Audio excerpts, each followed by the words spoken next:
Hi, this is Tim at EngineFactory.com.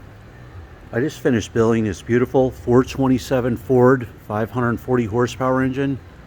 I'm going to go over some of the highlights on our engine build here. We started with a brand new 4-bolt main block.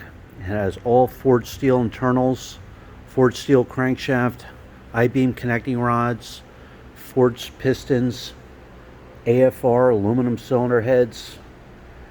Roller rocker arms are all adjusted and set. Double roller timing chain. Roller lifter camshaft.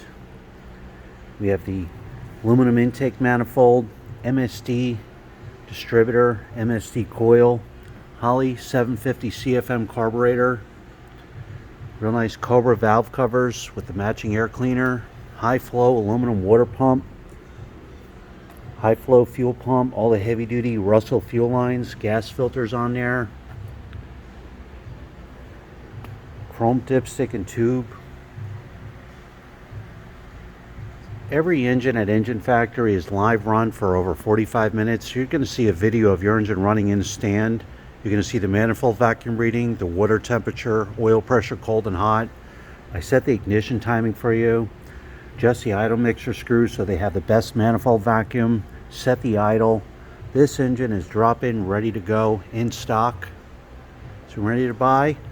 Give us a call, 1-800-326-6554, or send us an email at info@enginefactory.com. Thanks for watching.